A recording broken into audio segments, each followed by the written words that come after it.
చైతన్య, నారాయణ డబ్బులు పెడుతున్నాయి చదువు. గవర్నమెంట్ స్కూల్లో గవర్నమెంట్ టీచర్ ఎవడు వాళ్ళ పిల్లల్ని వాళ్ళ పిల్లల్ని ప్రైవేట్ స్కూల్లో 10th క్లాస్ చదివిన వాళ్ళ దగ్గర పంపిస్తారు. వీళ్ళు ఎంఎస్సి బీఈడి చదువుతారు.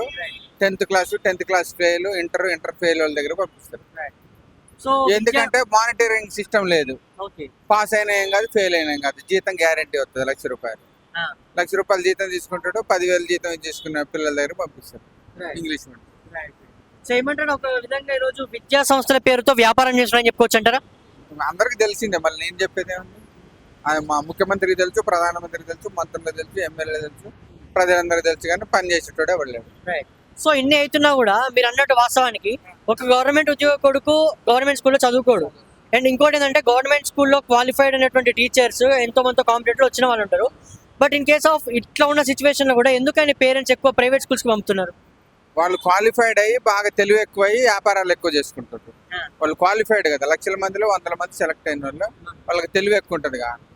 వాళ్ళ తెలివితోనే మంచి మంచి నెల కాగానే శాలరీ వస్తుంది. సైడ్ బిజినెస్, రియల్ ఎస్టేట్, వడ్డీ వ్యాపారాలు, చిట్టీలు, దందాలు చేసుకుంటారు. ఇది పోయినా పోపనే ఏం కాదు. సో ఒక మెయిన్ రీజన్ ఏంది, ఆ ప్రైవేట్ స్కూల్ కాకుండా గవర్నమెంట్ స్కూల్ కాకుండా ప్రైవేట్ స్కూల్ పంపిస్తున్నారంటే మెయిన్ రీజన్ అంటే అంత బాగుంటుంది అక్కడ ఎడ్యుకేషన్. ప్రైవేట్ స్కూల్ ఏంటంటే గదిలో పెట్టి చెప్తా ఉంటారు, పిల్లల్ని ఆడియరు, మానసిక వికలాంగులు అవుతారు. 100 రావాలా, 50 రావాలా, ఆడుకునేది లేదు, పాడుకునేది లేదు, నీళ్ళు తాగేది లేదు, తినేది లేదు. పిచ్చోళ్ళు అవుతారు పిల్లలు. స్టడీ మీద ఫోకస్ పెట్టమని చెప్పేసి చదువు అని చదువుతారు, పిచ్చోళ్ళు చేస్తారు. మేము అప్పుడు టెంకాయలు ఆడేది, మా చిగిరిపోయిన డొక్కులు, మామిడికాయ టెంకలు, గోవుడు బిల్ల ఉండేది, ఆడుకునేది, చదువుకునేది. సరే చదువు సరిగ్గా చెప్పకపోయినా కనీసం మనిషికి ఉల్లాసంగా ఆరోగ్యంగా ఉండేది. వీళ్ళంతా వికలాంగులు అవుతారు మానసికంగా, శారీరకంగా.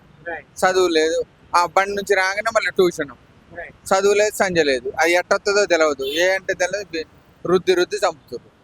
బట్టి పట్టుకుని వెళ్తున్నారు అంటారు అంతే. బట్టి అది ఎక్స్ప్లెనేషన్ లేదు, ఏం లేదు. మార్కులు రావాలా, మార్కులు రాకపోతే వీళ్ళు బైక్ వీళ్ళు వేస్తారు. పేరెంట్స్ రాకపోతే వాళ్ళు ఇదే కదా. వాడికి ఏబిసిడీలు రాకపోయినా 100కు 100 వస్తాయి ప్రోగ్రెస్ రిపోర్ట్లో. ఎందుకంటే మరి ఇన్ని డబ్బులు కట్టినా ఏంటంటే బైక్ వస్తే వాడికి చాలు, వీడి పంపించేవాడు సగం మంది చదువు రాదు కదా. అట్లా కానీ ఎందుకు బ్రదర్ ఇప్పుడు చూసుకున్నట్టయితే గవర్నమెంట్ కూడా తెలిసి అంటున్నారు మాట, ఎందుకని ఇటువంటి స్కూల్స్ మీద యాక్షన్ తీసుకోవట్లేదు? గవర్నమెంట్ వాళ్ళ బిజీలో వాళ్ళు ఉన్నారు. మళ్ళీ ఎలక్షన్ లో డబ్బులు పెట్టారు కదా, అవి సంపాదించుకోవాలి కదా. మరి ఇవన్నీ ఎవరు ఇవ్వాలా? ఇవన్నీ మరి ప్రజాసేవ చేస్తే వాళ్ళ సేవ ఎవడు చేయాలి? వాళ్ళు తెచ్చిన అప్పులు ఎవడు పోడు, వాళ్ళు ఎవడు బిజినెస్ లో వాళ్ళు ఉన్నారు. సో ఏమంటారు, ఒక విధంగా చెప్పుకోవాలంటే ఇప్పుడున్న ఈ జనరేషన్ లో ఒక ఫస్ట్ క్లాస్ స్టూడెంట్ కి ₹1,00,000 ఫీజు ఉంది. అంత వర్త్ అంటారా? నువ్వు 1,00,000 పెట్టినా 2 లక్షలు పెట్టినా ఏబిసిడీలు చెప్తారు, కానీ ఐఏఎస్ కోచింగ్ ఇయర్ గా 1వ తరగతిలో ప్రెస్టేజ్ అనమాట. మా పిల్లగాడు 2 లక్షలు, వీడికి డబ్బులు ఎక్కువ ఉన్నాయి. ఆడ ఎల్కేజీలో ఏబిసిడీలు పెట్టి పండబెడతారు, పండుకోబెట్టి చెప్తారు. గవర్నమెంట్ స్కూల్ అయితే నిలబెట్టి చెప్తారు. ఎల్కేజీలో పండుకోబెట్టి చెప్తే 2 లక్షలు, మామూలు స్కూల్లో నిలబెట్టి కూర్చోబెట్టి చెప్తే ఫ్రీగా డబ్బులు. So present society education system అలా ఉందంట, అందరికీ తెలిసిందే. మళ్ళీ అన్ని అడిగేది. సో ఇప్పుడున్న ఈ జనరేషన్ లో ఐదర్ ఒక గవర్నమెంట్ జాబ్ కి ప్రిఫర్ చేస్తారా, లేదు అంటే ఒక బిజినెస్ కి ప్రిఫర్ చేస్తారా అంటే ఏం చెప్తారు? గవర్నమెంట్ జాబ్ వస్తే ఫ్రీ కదా, అసలు పని చేసేది ఏమి ఉండదు.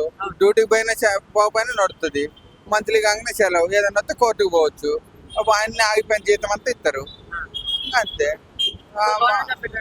గవర్నమెంట్ జాబ్ పని ఏం లేదు కదా, పని చేసే పని ఉంటుంది కదా. గవర్నమెంట్ జాబ్ రావాలి, ప్రైవేట్ స్కూల్లో చదవాలి. జాబ్ పని గవర్నమెంట్ స్కూల్ మరి వాళ్ళు గవర్నమెంట్ ఎంప్లాయీలే కదా, వాళ్ళు చెప్పరు కదా. గవర్నమెంట్ ఎంప్లాయీలు చెప్పరు, గవర్నమెంట్ ఎంప్లాయీస్ పని చేయరు. అట్లా ఉందంట. సో వాస్తవానికి ఇప్పుడున్నటువంటి ఈ జనరేషన్ లో లైక్ జాబ్ ఆపర్చునిటీస్ చాలా తక్కువ అయిపోయినాయి. సో ఎటువంటి జాబ్ విధంగా ప్రభుత్వం ముందుకు వస్తే లైక్ యూత్ ఎక్కువ జాబ్ లేదు సార్. గవర్నమెంట్ జాబ్ ఉన్నోళ్ళే పని చేయట్లే. అందరికి ఎంటర్ప్రైనర్ చేసి ఫ్యాక్టరీస్ పెట్టి బిజినెస్ వాళ్ళకి చిన్నప్పటి నుంచే ఏదన్నా బిజినెస్ సంబంధించిన, ఇప్పుడు మార్వాడి వాడు ఎవడన్నా పని చేస్తాడా?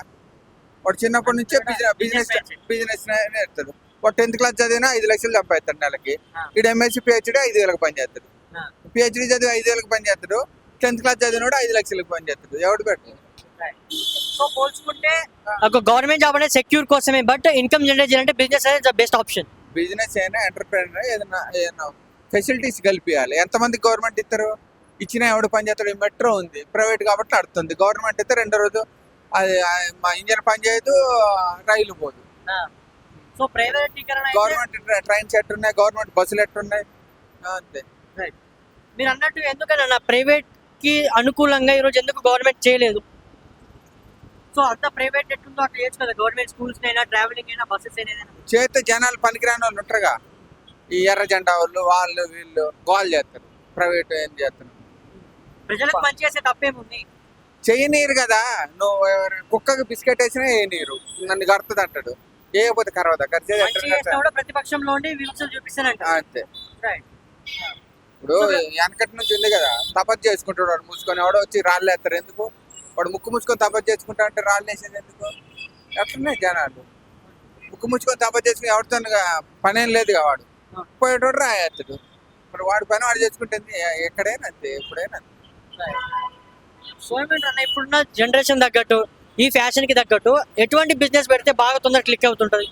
ఇప్పుడు చాకలోడు చాకల పని చేయాలి, మంగళోడు మంగళ పని చేయాలి. ఎవరికి ఏ ప్రావీణ్యం ఉందో ఆ పని ఆ వృత్తిలో చేయాలి. వడ్లోడు అట్లా పని చేయాలి.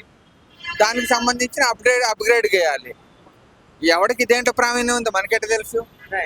మరి ఇప్పుడు మీరు అన్నట్టు కుల వృత్తులు లేవు కదా అన్న.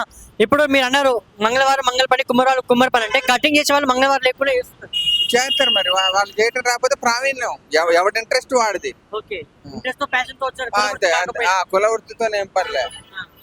మంగళోళ్ళు కంటే మామూలు వాళ్ళే మంచి కటింగ్ చేసి నెలకి లక్షలు సంపాదిస్తారు. ఎవడికి ఇంట్రెస్ట్ ఉంటే వాడు చేసుకుంటాడబ్బా.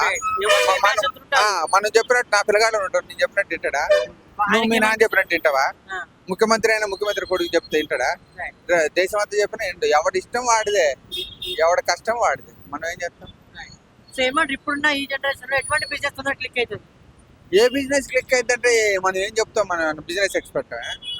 ఎవడి ఇష్టం వాడిది. బయట సమాజం చూస్తుంటే ఇప్పుడు ప్రతి ఒక్కరు ఫుడ్ తినక తప్పదు, డ్రెస్సింగ్ వేయక తప్పదు. సో ఫుడ్ బాగా ట్రెండింగ్ అంటున్నారు. ట్రెండింగ్ అంటే ఇప్పుడు ఆడవాళ్ళు ఎవడు పని చేయట్లేగా ఇళ్లలో. బయట పోయి మంచిగా తినొచ్చు. ఇద్దరు 3 పిల్లలు జీతారు కదా, బయట మంచి ఫుడ్ బిజినెస్ బాగుంది. వాళ్ళకి వంటలతో పని లేదు, వండుకునే పని లేదు. స్విగ్గీ ఉన్నాయి, ఆర్డర్ చేసుకుంటే వస్తుంది. వంట బంద్ చేశారు ఆడవాళ్ళు. ఇప్పుడు పల్లెటూరు నుంచి వచ్చింది మావిడ, ఈ సిటీకి వచ్చిన కొద్ది ఒళ్ళు బద్ధకం అవుతుంది. అట్లా చాలా మంది అవుతుంది. మావిడే కదా ఎవరైనా.